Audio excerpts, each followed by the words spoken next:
Hello everyone, welcome to SKU Digital Learning Classes. Myself Pooja Patel, Assistant Professor from Nursing Department. Today I am going to deliver my lecture on asthma. Asthma cause, management and treatment. So objective में हम पढ़ेंगे आज introduction, definition, types of asthma, cause and risk factor, pathophysiology and clinical features, diagnostic evaluation and management. First of all पढ़ेंगे introduction में पढ़ेंगे हम कि asthma किस टाइप की डिसीजेस है और किस तरीके से हमारी बॉडी में फैलती है. Asthma is a non communicable chronic lungs disease characterized by a following features. मतलब अस्थमा में आपका क्या है, नॉन कम्युनिकेबल डिसीज़ है. नॉन कम्युनिकेबल मतलब one person to another person में ना फैलना. टू टाइप्स की डिसीजेस होती हैं हमारी, एक होती है कम्युनिकेबल डिसीज़, एक होती है non communicable. Non communicable disease होगी आपकी one person to another person में नहीं फैलती हैं जो, और कम्युनिकेबल डिसीज़ आपकी वो होती हैं जैसे कि आपकी एक पर्सन से दूसरी पर्सन में फैल जाए, जैसे कि आपका ये कोविड चल रहा है, ठीक है, ये आपकी कम्युनिकेबल डिसीज़ है. फिर है आपका एयरवे इन्फ्लामेशन. एयरवे इन्फ्लामेशन मतलब अस्थमा में क्या होता है, जो हमारी बॉडी का जो लंग्स का जो अपना एयरवे है, रेस्पिरेटरी सिस्टम होता है, उसका जो एयरवे है वो क्या है, इन्फ्लामेशन, उसमें स्वेलिंग हो जाती है. फिर नेक्स्ट पॉइंट है आपका airway obstruction mainly due to muscle spasm associated with a mucosal edema and stagnation of the mucus.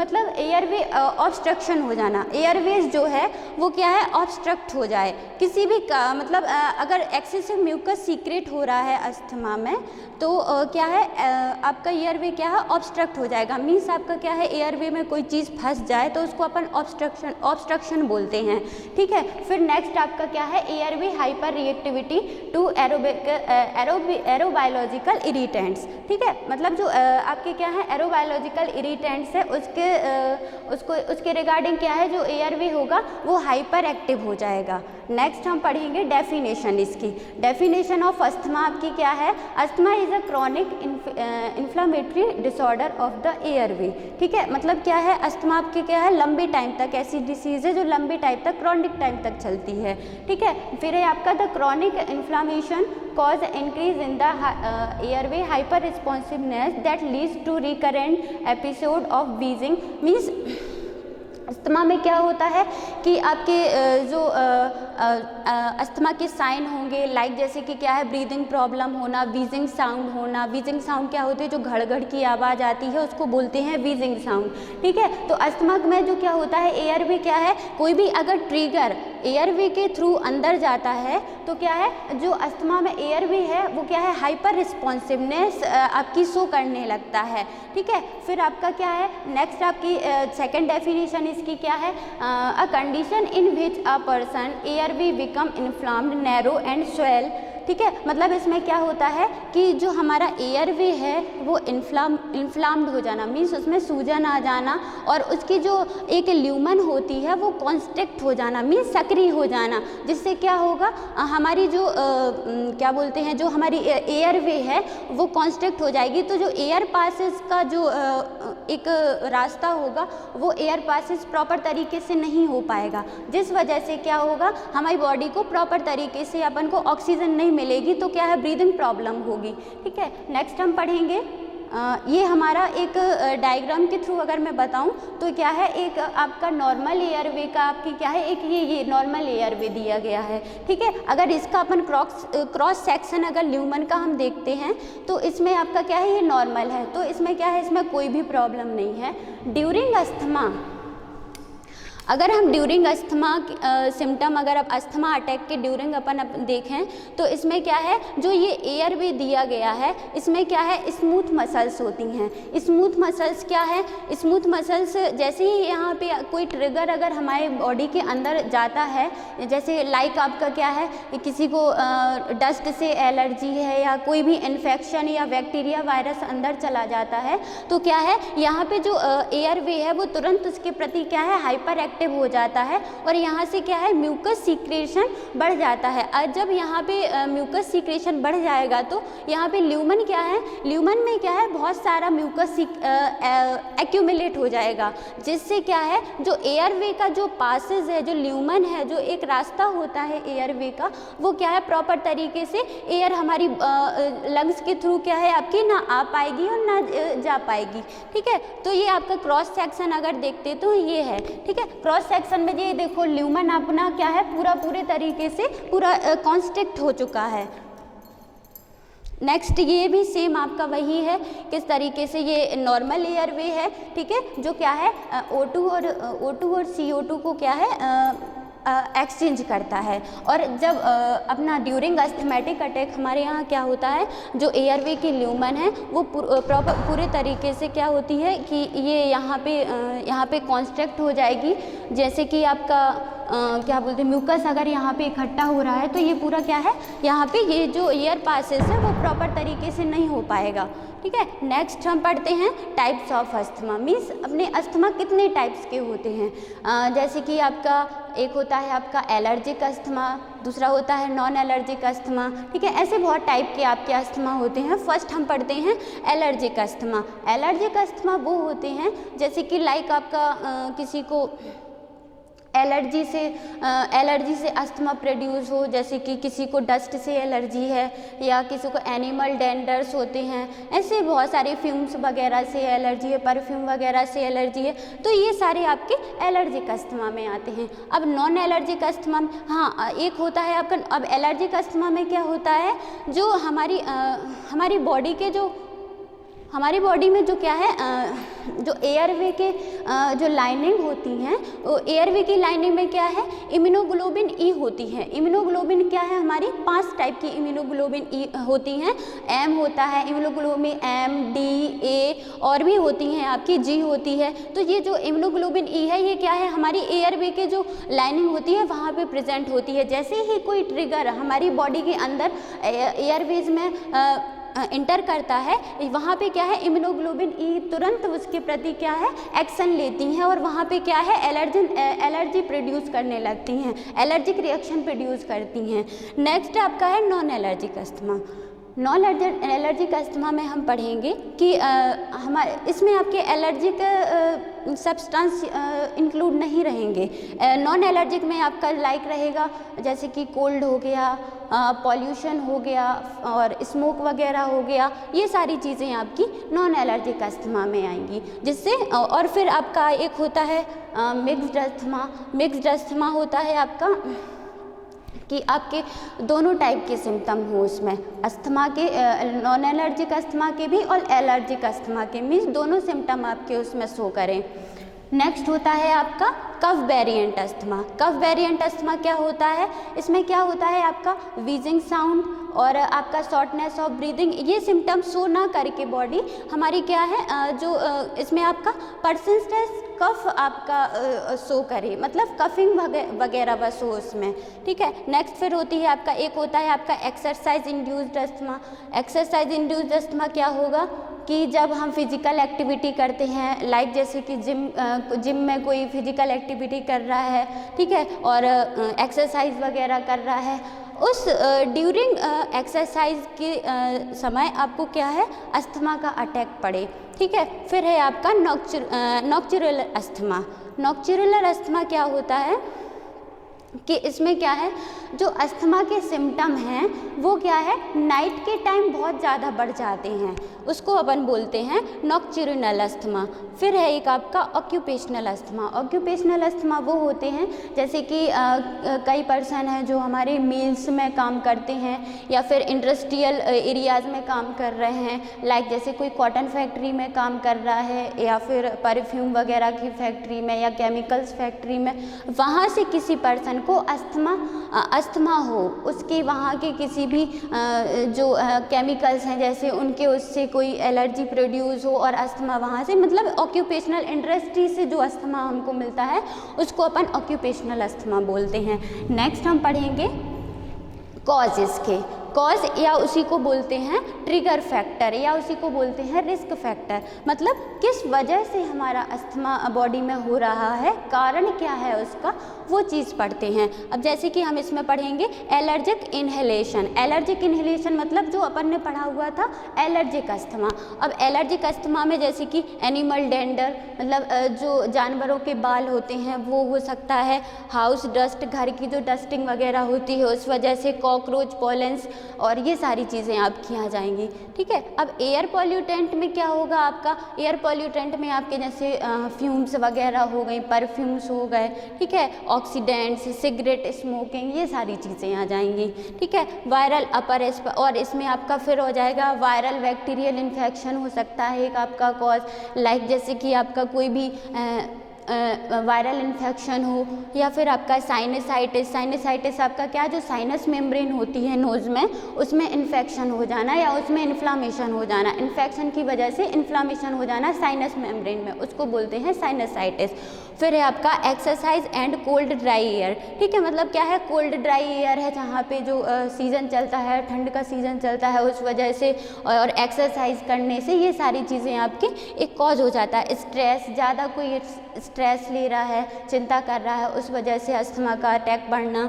ठीक है। ड्रग में आपका क्या है, जैसे कि कोई क्या है ज़्यादा ड्रग यूज़ कर रहा है, जैसे नसेट्स ड्रग ले रहा है, कॉर्टिकोस्टेरॉइड्स ड्रग ले रहा है, या फिर आपका बीटा एड्रीनर्जिक ब्लॉकर्स ड्रग्स ले रहा है, मतलब ड्रग के एब्यूज़न से जो अस्थमा आपका प्रोड्यूस होगा उसको बोलते हैं आपका ड्रग एब्यूज़ अस्थमा। ठीक है। और फिर आपका है ऑक्यूपेशनल एक्सपोजर, आपके जैसे कि ऑक्यूपेशनल जिस जो इंडस्ट्री में वर्क करते हैं पर्सन, जैसे मेटल, साल्ट्स, वुड, वेजिटेबल्स वगैरह, ये सारी चीज़ें ये कॉज हो जाते हैं। फूड एडिक्टिव्स, जैसे कि कोई ज़्यादा फूड किसी एक फूड के प्रति एडिक्टिव हो जाना, एब्यूज़ हो जाना और उसी फूड को बार बार खाना, और उस वजह से अगर अस्थमा कॉज हो रहा है, एक वो आपका रीज़न हो जाएगा। गैस्ट्रोएसोफेजियल रिफ्लक्स डिसीज़, ये आपकी एक गैस्ट्रोएसोफेजियल रिफ्लक्स डिसीज़ होती है, इसकी वजह से क्या है अस्थमा का अटैक पड़ना। ये आपके कॉज एंड रिस्क फैक्टर हो गए थे। ये हमारे दिए गए हैं कुछ, जैसे कि एक्सरसाइज हैं, ये आपके रिस्क फैक्टर हैं। एक्सरसाइज जैसे पैड्स, इनके डेंडर्स हो गए, stress, anger, pollution, strong orders. ठीक है। स्ट्रॉन्ग ऑर्डर जैसे बहुत ज़्यादा स्मेल जो होती हैं उनको स्ट्रॉन्ग एमर्स बोलते हैं। स्मोक हो गई, डस्ट, फंगस स्पोर्स हो सकते हैं, कोल्ड एयर, केमिकल फ्यूम्स, ये आपके कॉकरोच वगैरह, पोलेंस, ये सारे आपके क्या हैं कॉज हैं इसके। नेक्स्ट आपकी पैथोफिजियोलॉजी, मीन्स हमारी बॉडी में क्या है कि पैथोफिजियोलॉजी मतलब कैसे हमारी बॉडी में कोई ट्रिगर इंटर करता है और हमारी बॉडी में कैसे जाके क्या क्या ऑर्गन आपके अफेक्ट करेगा एयरवे में, रेस्पिरेटरी सिस्टम में, वो है आपके। जैसे कि ट्रिगर फैक्टर इंटर हुआ, कोई भी ट्रिगर फैक्टर आपका कोई बैक्टीरिया ले लें या कोई एलर्जिक पार्टिकल्स ले लें, वो हमारी बॉडी में इंटर हुआ और एयरवे क्या होगा, तुरंत उसके प्रति क्या है हाइपर एक्टिव होगा, वहाँ पे तुरंत क्या है सिम्टम्स शो करने लगेगा। लाइक जैसे क्या है आपका एयरवे मसल्स कॉन्ट्रैक्ट होंगी, जो एयरवे की मसल्स हैं वो क्या है कॉन्ट्रैक्ट हो जाएंगी। लाइक आपका क्या है ल्यूमन जैसे इतना है। ठीक है। अब वो क्या है जैसे ही ट्रिगर अंदर गया और उसने क्या है सिकुड़ गया, वो ल्यूमन सिकुड़ गया। ठीक है। तो आपका वो क्या है एयरवे कॉन्स्ट्रिक्ट हो जाएगा और आपका क्या है स्वेलिंग वगैरह होगी, जो ब्रोंकियल मसल्स होती हैं, ब्रोंकियल मेम्ब्रेन होगी, उसमें क्या है स्वेलिंग आ जाएगी, हाइपर सीक्रेशन ऑफ म्यूकस, और क्या है म्यूकस का जो ल्यूमन थी उसकी आपकी एयरवे की जो ल्यूमन थी उसमें क्या है म्यूकस का सीक्रेशन बढ़ जाएगा और क्या है और जो ऑब्स्ट्रक्शन हो जाएगा। म्यूकस का सीक्रेशन अगर बढ़ेगा तो ल्यूमन में क्या है म्यूकस बहुत सारी एक्यूमुलेट हो जाएगी, जिससे क्या है वहाँ पे ऑब्स्ट्रक्शन होगा। नेक्स्ट आपका क्या होगा नैरो ब्रीदिंग पासेस। ठीक है। जो ब्रीदिंग पासेस का एक एरिया दिया हुआ था हमारा, ठीक है, लाइक जैसे कि मैं बता रही हूँ, जैसे कि आपका ये है ब्रीदिंग पासेस का ये एरिया है और यहाँ पे क्या है बहुत सारा एक्यूमुलेट हो गया है म्यूकस। ठीक है। तो अब इतना जैसे कि यहाँ पूरा हो गया है, अब ये थोड़ा सा बचा हुआ है, अब यहाँ भी ये क्या है सफिशिएंट नहीं है एयर पासेस के लिए, तो ये आपका क्या है ब्रीदिंग पासेस में प्रॉब्लम जाएगी, ब्रीदिंग लेने में दिक्कत जाएगी। ठीक है। और फिर क्या है आपके सिम्टम्स होंगे अस्थमा के, जैसे कि आपका वीजिंग है, कफिंग है, ठीक है, शॉर्टनेस ऑफ ब्रीदिंग है, ब्रीदिंग में प्रॉब्लम जाना। ठीक है। और आपका टाइटनेस ऑफ चेस्ट में क्या है टाइटनेस महसूस होना, ये आपके कुछ कॉज हो जाते हैं इसके।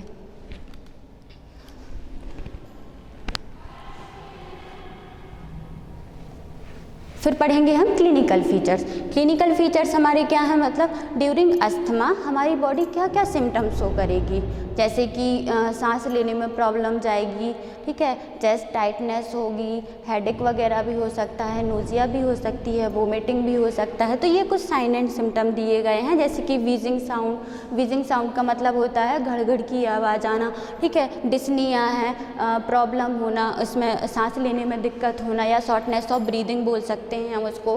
कफ विथ म्यूकस, ठीक है, म्यूकस क्या है, कफ अगर आ रहा है तो उसके साथ म्यूकस बाहर निकलना, ठीक है। चेस्ट टाइटनेस, ठीक है, चेस्ट में क्या है, टाइटनेस महसूस होना।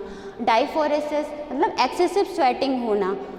हाइपोक्सीमिया क्या है, ब्लड में क्या है, प्रॉपर तरीके से O2 ना पहुंच पाना, उस वर्ड को बोलते हैं हम हाइपोक्सीमिया।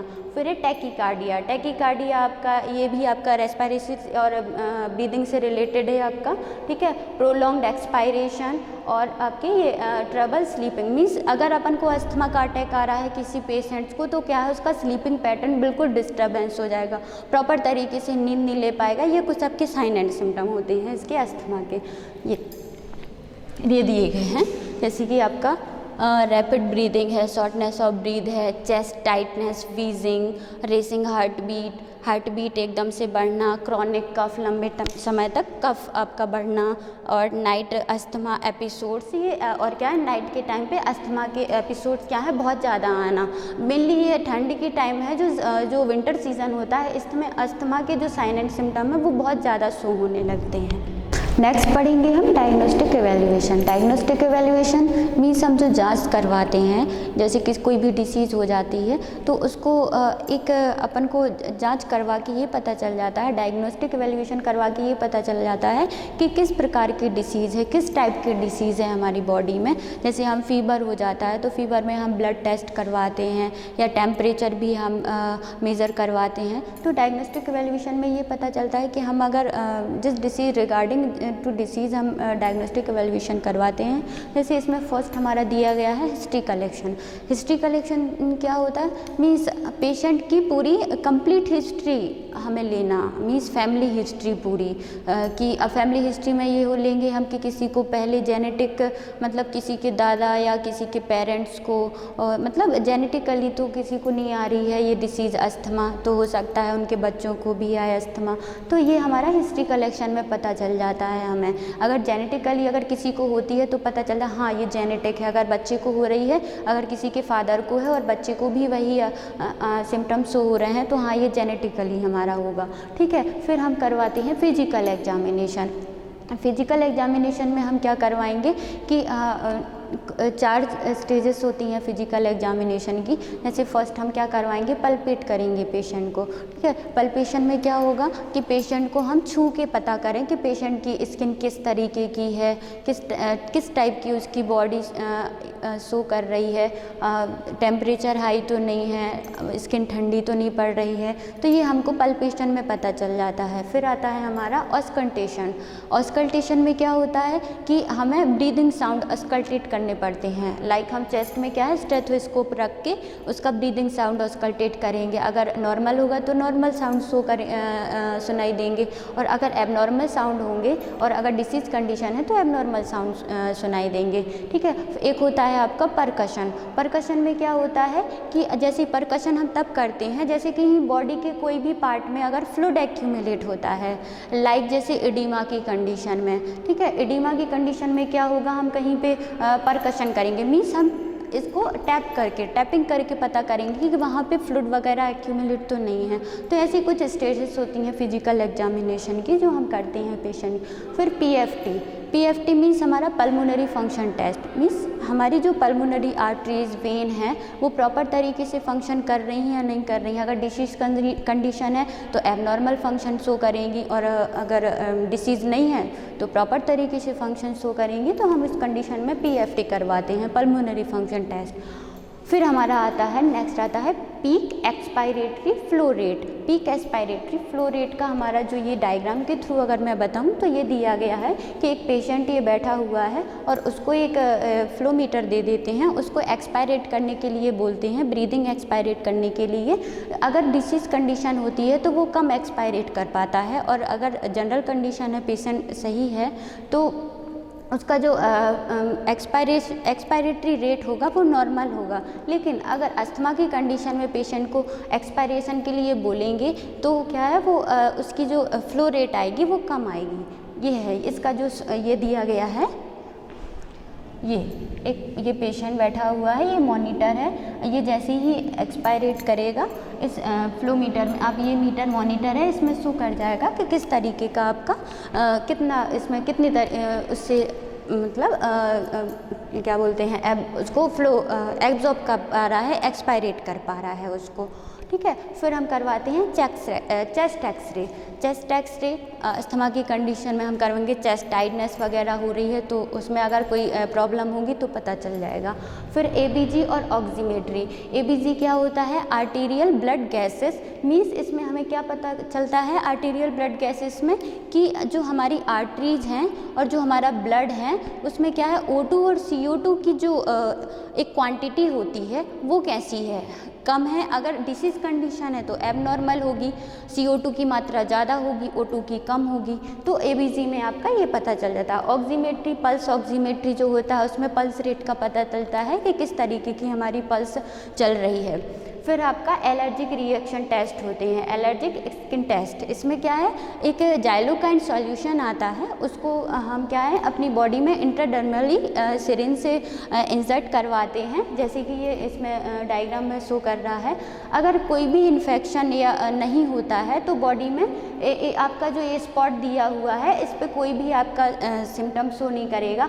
अगर एलर्जिक रिएक्शन हमारी बॉडी में रहता है, किसी का भी बैक्टीरिया, वायरस या कोई भी एलर्जेंस होते हैं तो हमारी बॉडी में क्या है अदर जगह क्या है स्पॉट्स बनना स्टार्ट हो जाते हैं। हम इस टेस्ट को क्या है फोर आर्म पर करवाते हैं, जो हमारी बॉडी का ये वाला हिस्सा होगा इस पे करवाएंगे और सिरिंज से इंट्राडर्मली क्या है जाइलोकाइन सॉल्यूशन होता है 5%, उसको हम इंजेक्ट करवाते हैं। अगर नहीं होता है, अगर इन्फेक्शन नहीं होगा तो एलर्जी आपकी कोई भी यहाँ पे स्पॉट्स एक ही स्पॉट रहेगा। और अगर एलर्जन होते हैं बॉडी में प्रेजेंट होते हैं तो जो फोर आर्म पे क्या है और काफ़ी सारे स्पॉट्स बनना स्टार्ट हो जाते हैं, तो ये हमारा एलर्जिक स्किन टेस्टिंग में हम करवाते हैं।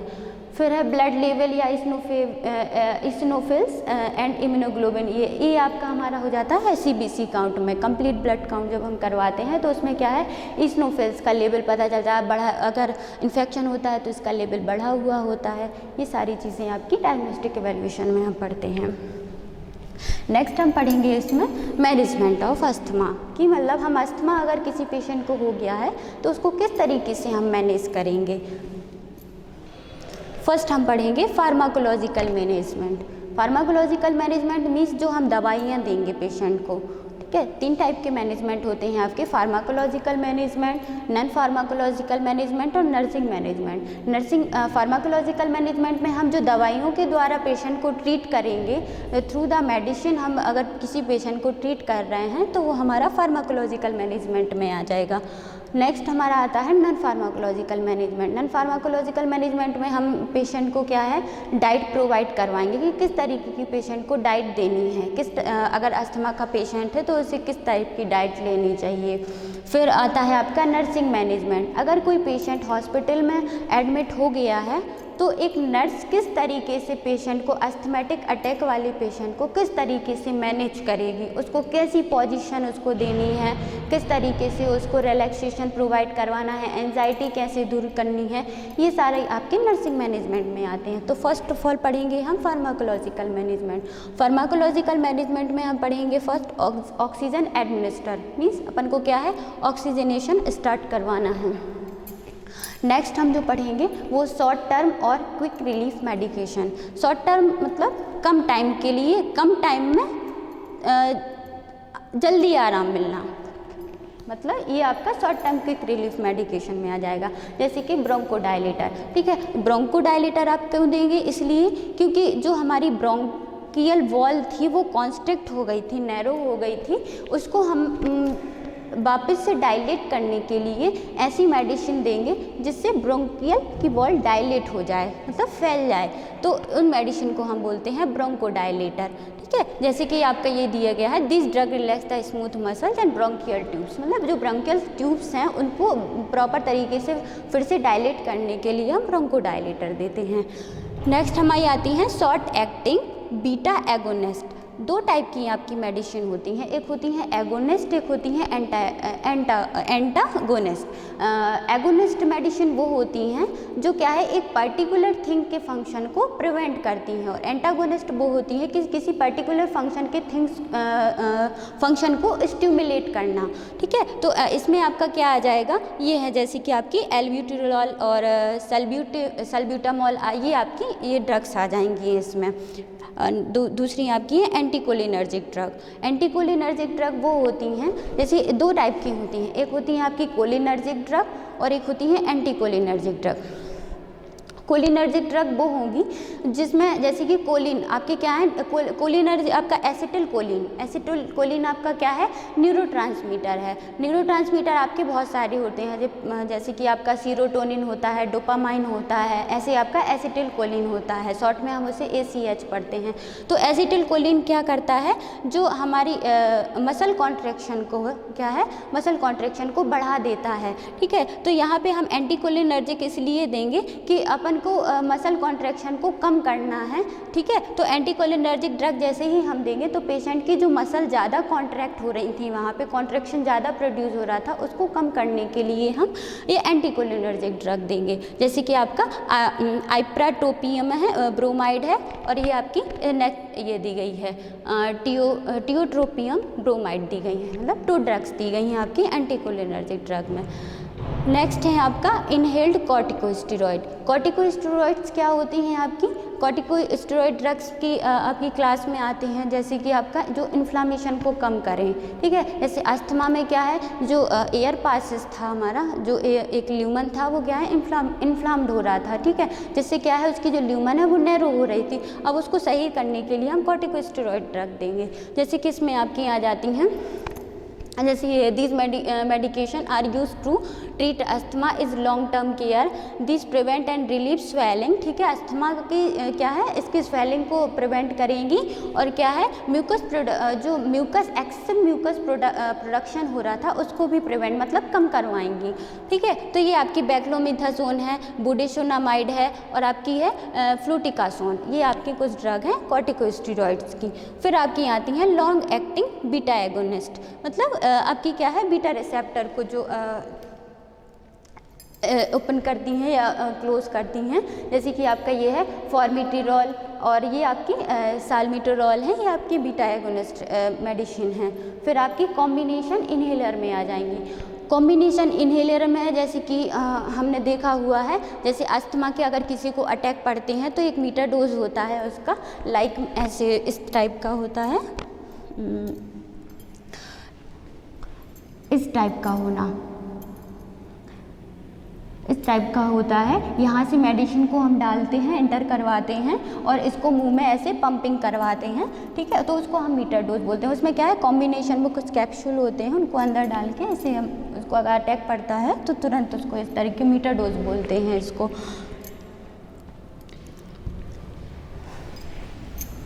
नेक्स्ट हम पढ़ेंगे non pharmacological management.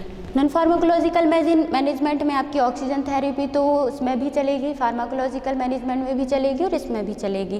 Postural drainage and chest physiotherapy, जैसे किसी पेशेंट को क्या है चेस्ट टाइटनेस हो रही है तो उसको क्या है फिजियोथेरेपी देंगे, चेस्ट मतलब मसाज वगैरह प्रोवाइड करवाएंगे उसको। ठीक है, पॉस्चरल ड्रेनेज मतलब उसमें जो कफिंग का जो उसका कफिंग या म्यूकस प्रोडक्शन का जो बाहर निकल रहा था उसको क्या है उसको अपन को देखना है कि दिन में कितनी बार उसको आ रहा है, ये तो ये आपका पॉस्चरल ड्रेनेज में आ जाएगा। फिर आपका थर्ड है coughing and deep breathing exercise, उसको क्या है जैसे म्यूकस उसका ज़्यादा फंस रहा था यहाँ पे, तो उसको क्या है कफिंग के लिए अपन को बोलना है कि कफिंग बाहर ज़्यादा करवाए, जिससे क्या है जो म्यूकस था वो बाहर जल्द निकलेगा कफिंग के थ्रू। ठीक है, और डीप ब्रीदिंग एक्सरसाइज, और क्या है डीप ब्रीदिंग के लिए उसको एक्सरसाइज के लिए उसको मोटिवेट करना है। फिर है आपका रिलैक्सेशन टेक्निक, रिलैक्सेशन टेक्निक में आपका मतलब पेशेंट जैसे ज़्यादा हाइपर हो रहा है, ठीक है, उससे बहुत ज़्यादा एंजाइटी हो रही है, तो उसको पेशेंट को क्या है रिलैक्सेशन, उसको रिलैक्स करके रखना है, मतलब उसको बोलना है, समझाना है कि कुछ नहीं होगा, सारी चीज़ें जो होती हैं उसे रिलैक्सेशन के थ्रू देना है। फिर है आपका provide nutritional diet. Nutritional diet में क्या है, हम उसको पेशेंट को क्या क्या दे सकते हैं, खाने में क्या दे सकते हैं, दलिया वगैरह दे सकते हैं, और जो भी आपकी खाने के लिए होंगे, लिक्विड डाइट होंगी, ठीक है, मतलब उसको क्या है ज़्यादा जो ठंडी चीज़ें होती हैं, ठीक है, जैसे कि आपका राइस वगैरह है, ये उसको अवॉइड करवाना है विंटर सीज़न में। अगर किसी को अस्थमा के अटैक पड़ते हैं तो उसको ये सारी चीज़ें जो ठंडी चीज़ें हैं उसको अवॉइड करवानी है। नेक्स्ट हम पढ़ेंगे नर्सिंग मैनेजमेंट। नर्सिंग मैनेजमेंट में क्या है, फर्स्टली अपन एक नर्स किस तरीके से अस्थमा अटैक पेशेंट को किस तरीके से मैनेज करेगी। अगर कोई इमरजेंसी में पेशेंट भर्ती हुआ है तो किस तरीके से उसको, या कोई अस्थमा का पेशेंट है वो उसको किस तरीके से केयर प्रोवाइड करवानी है। जैसे कि आपका इसमें है provide education for patient related to disease, मतलब अस्थमा जो डिसीज़ है उससे रिगार्डिंग हमें क्या है फुल एजुकेशन देनी है पेशेंट को भी, और पेशेंट के जो घर वाले होंगे, विजिटर्स होंगे, उनको भी बताना है कि कैसी डिसीज़ है, किस तरीके से हम इसको प्रिवेंट कर सकते हैं, किस तरीके से इसको सही कर सकते हैं। फिर आपका है इसमें keep neat and clean surrounding environment, ठीक है, जहाँ पे पेशेंट रहता है, लाइक उसका जहाँ घर है वहाँ पे भी, और जहाँ पे वो एडमिट हुआ है, जिस भी एनवायरनमेंट में, जिस भी हॉस्पिटल में, जिस भी रूम में है, उसका जो एनवायरनमेंट है, जो एटमॉस्फेयर है, उसको बिल्कुल क्लीन रखना है, ठीक है, फ्यूमिगेशन करके रखना है। कोई भी बैक्टीरिया, वायरस, कोई भी मतलब कोई भी गंदगी नहीं होनी चाहिए वहाँ पे। ये सारी चीज़ें अपन को मेंटेन करके रखनी है। फिर है आपका evaluating respiratory status and patient general condition, ठीक है, पेशेंट की जनरल कंडीशन देखनी है कि पेशेंट को आराम लग रहा है, नहीं लग रहा है, या उसके अपन को क्या है रेस्पिरेटरी स्टेटस एवेल्युएट करना है, तो वो हम उसको पीक एक्सपायरेटरी जो फ्लोमीटर था उससे हम करवा सकते हैं डेली, उसको जो मशीन होती है वो उससे एक्सपायरेटरी फ्लोमीटर से एक्सपायरेशन करवा के उससे ये इसका रेस्पिरेटरी स्टेटस पता चल जाएगा। फिर है आपका provide emotional support for patient and his family member, ठीक है, पेशेंट से क्या है, एक नर्स का जो काम होता है कि किसी भी कोई भी पेशेंट हो, चाहे वो अच्छा हो या बुरा हो, सारे पेशेंट से उसे अपने क्या है कम्युनिकेशन बना के रखना है। अगर कोई कुछ पूछ रहा है तो पोलाइटली उसको उसका आंसर देना है, हाइपर नहीं होना है उसके प्रति, ठीक है। तो आपका यही है इसमें कि इमोशनल सपोर्ट उसको भी पेशेंट को प्रोवाइड करवाना है और उसके फैमिली वालों को भी देना है, ठीक है, मतलब एक संतावना होती है वो हमें पेशेंट को देनी है और उसके फैमिली वालों को भी देनी है। फिर है आपका प्रोवाइड कंफर्ट पोजीशन, ठीक है, पेशेंट को जिस भी पोजीशन में कंफर्ट महसूस हो रहा है हमें उस पोजीशन को उसको प्रोवाइड करवाना है। लाइक अगर सेमी फॉबुलर पोजीशन है, ठीक है, तो अस्थमा में जनरली सेमी फॉबुलर पोजीशन में हम उसको करवाते हैं, कंफर्ट महसूस होता है, तो जिस भी पोजीशन में उसे कंफर्ट मिलता है वो पोजीशन हमें उसको प्रोवाइड करवानी है। फिर है हमारा एडमिनिस्ट्रेटिव फ्लूइड थेरेपी। अगर उसको डिहाइड्रेशन हुआ है, जैसे कि अगर उसे वोमिटिंग हुई है या डायरिया हुआ है ड्यूरिंग अस्थमा, तो हमें उसको क्या है आईवी फ्लूइड एडमिनिस्टर करना है, ठीक है। आईवी फ्लूइड में जैसे कि जो भी बॉटल्स वगैरह हम चढ़ाते हैं हॉस्पिटल में, आईवी फ्लूइड एडमिनिस्टर करते हैं, वो आप उनको उसको देना है पेशेंट को। फिर है आपका एडमिनिस्ट्रिंग मतलब हाँ उसका, और हमें क्या है रिकॉर्ड इनपुट और आउटपुट चार्ट, मीन्स पेशेंट को कितना अपन ने एक दिन में कितना आईवी फ्लूइड उसको दिया है और उसने कितना एक्सक्रीट आउट किया है बाय द यूरिन, ठीक है, मतलब आउटपुट उसका चेक करना है कि मतलब अगर पेशेंट सही है, अगर उसको कैथेटर डला है तो कैथेटर से तो हमें पता चल जाएगा, एक नर्स ही एवेल्युएट कर लेगी कि आउटपुट कितना है, कितने ml यूरिन पास आउट हुआ है दिन में। अगर पेशेंट चल फिर सकता है, खुद से जाके एक्सक्रीट आउट कर सकता है, तो वो खुद उससे पूछना है हमें कि वो दिन में कितनी बार गया हुआ है, तो वो उसका आउटपुट चार्ट हो जाएगा। इनपुट चार्ट उसको कितना आईवी फ्लूइड अपन ने एडमिनिस्टर किया है वो इनपुट में आ जाता है। फिर है आपका मेंटेन एडिक्वेट डाइटरी इनटेक, ठीक है। मतलब हमें क्या है, जो डाइटिशियन होगा वहाँ का हॉस्पिटल का, वो उसको क्या है डाइटरी चार्ट प्रोवाइड करवा दिएगा कि सुबह क्या खाना है, किस तरीके की डाइट लेना है किसी पेशेंट को। फिर हमारा आ जाता है मेंटेनेंस ऑफ हाइजीन मीजर। ठीक है, हमें क्या है, हम अगर कोई पेशेंट सही हो जाता है तो उसके बाद क्या है, पेशेंट को क्या है हाइजीन मेंटेन करके रखना है, ताकि उसे दोबारा से क्या है अस्थमा के अटैक ना पड़े। क्योंकि हाइजीन एक बहुत ज़्यादा ज़रूरी हो गई है कि हमें अगर हाइजीन हम मेंटेन करके रखते हैं, हमारी पर्सनल हाइजीन का है या फिर खाने पीने की चीज़ें भी हैं, तो वो बहुत एक प्रॉपर तरीके से हाइजीन मेंटेन करके रखना है। तो ये हमारे लिए बहुत ज़्यादा ज़रूरी है। ये हमारा अस्थमा और ड्यूरिंग ये आपका क्या है डाइटरी अगर हम ले रहे हैं तो ये हमारे कुछ डाइट के दिए गए हैं, जैसे एप्पल्स हैं, एवोकाडोस हैं, बनानास वगैरह हैं, ये स्पाइनेच है, टर्मरिक, मतलब ये सारी चीज़ें हमें पेशेंट को डाइट में फॉलो करवानी है।